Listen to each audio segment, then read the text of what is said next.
Hello guys, welcome back to S3D, and today we're gonna be doing a review on the McFarlane Toys Mortal Kombat 11 Spawn. This is actually part of the Gold Label line. So apparently, this particular series is a Walmart exclusive. I have no idea.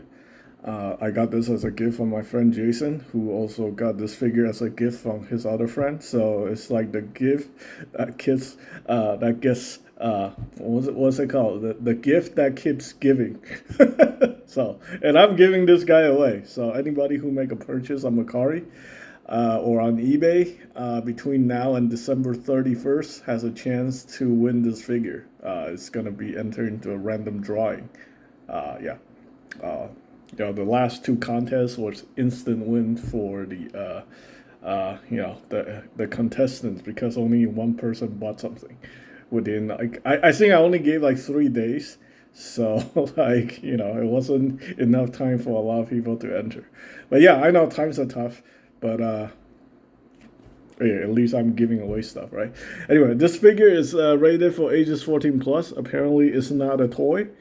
And yeah, you know what? I want to make some changes to my narrative from this point forward. I feel like a lot of people have been accusing me of being like certain news media outlets and certain uh, what do you call it? Commentary talk host. I don't actually subscribe to any of that nonsense. I don't know why I sounded like these guys. It's probably because my wife, she watched a lot of those conservative uh, news media outlets or something like that. It just kind of sink in. But yeah, I'm not into that kind of stuff. But anyway, it's not her fault. She has a right to watch whatever she wants. That's like, her thing.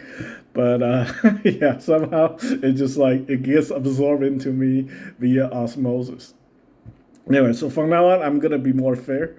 Uh, and let's be more positive instead of spreading fear, uncertainty, and doubt about literally everything.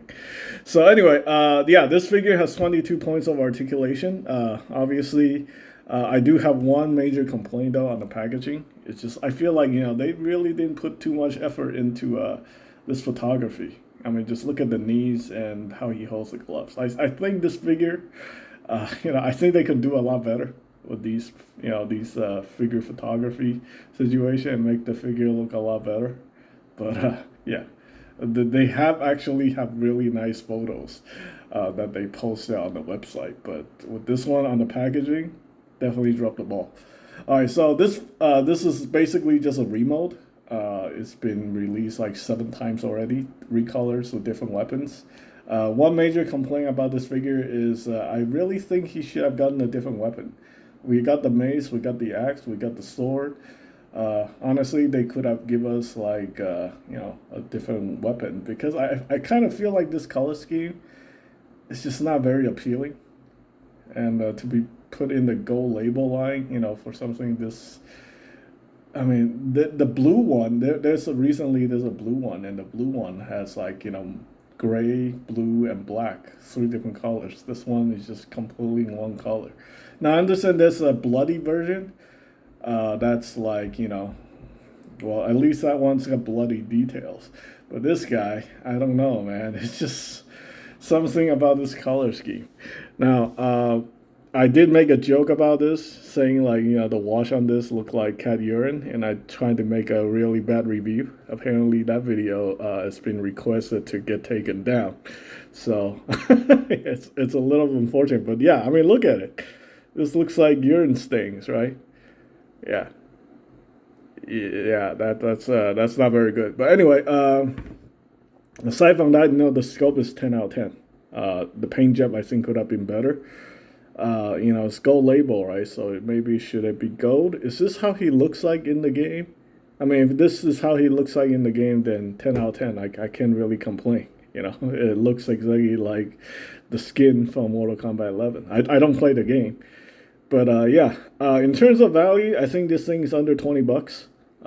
You're still getting a decent value besides the paint job, But if you're looking for this specific color scheme, then yeah, you got your money's worth. 20 bucks, that's not a bad deal. The scope is pretty good. Uh, I do have a complaint about the articulation. I feel like these joints could have been better.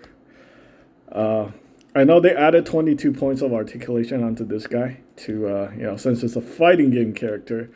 And at first I thought like his articulation is pretty bad, but I mess around with it a little bit, and I figure he can actually go into some decent action poses. For example, if you try really hard, I think you can get him to do like a kick move, like a jump kick situation. So that's not bad for a fighting game character. Yeah, if he can do that, then that's not too bad. He can actually do a roundhouse kick. It's just like when you manipulate his torso, things don't line up properly because this guy, apparently a lot of McFarlane Toys figures are lacking the thigh cut, so that kind of makes it a little bit weird. When you're manipulating the hips, you're gonna see these exposed joints. I mean, with a thigh cut, that will actually make a difference because you can pivot the legs. But yeah, he can do that. So I can't really complain. Obviously it's not Storm collectible figures. It's not designed to be like a real action figure, sort of. But it gets the job done. I still kind of consider these things action statues because I feel like, again, I feel like the articulation is just added there, just phone it in, because of these. Yeah, it's unfortunate. It's not like, I feel like these things are still not like, fully, I think McFarlane still have a lot of work to do if he wants to turn his figures into, decent action figures. I think we're just at the beginning right here. I think a lot of stuff could definitely be better in terms of articulation compared to other domestic toy companies. And I think that's it. I have to give this figure an overall score of 8 out of 10. It's a good value. It's a good sculpt. It looks like what it's supposed to look like, I hope. I don't play the game, so I'm just making the assumption that it looks exactly like what it's supposed to look like in the game. The mace is actually pretty nice. The weapons are all plasticized. The cape is plasticized. The hand is somewhat plasticized, but most of the figure is solid. It's hard plastic. There might be some plasticizer in here, but they don't put a lot of it. It's not like a Wicked Cool Toys where everything's like flopping around like all gummy and stuff. Yeah, I think they probably even do a better job than some Hasbro figures because this is rock, like his entire body is rock solid. So I mean, if there's plasticizers being used, maybe not a lot of it. So yeah, or maybe this guy has already gone through plasticizer migration and the plasticizer have all evaporated. I don't really think so because you can feel it on the outside of the figure when it's like when the plasticizer migrated out. So yeah, I don't feel any stickiness. So overall, 8 out of 10, good figure if you can find it. Yeah, if you're into this particular custom color, then yeah, it's worth picking it up. If not, I think you'll be fine with all the previous version. I thought this version of Spawn was going to be worth a lot of money, like the Gunslinger. But apparently the original one with the sword is barely $50 right now on eBay and Mercari. Meaning, maybe this thing is kind of overrated. Yeah, it's probably overrated. But, all in all, still a good figure, 8 out of 10. I'm going to stick to that. Thanks for watching, guys.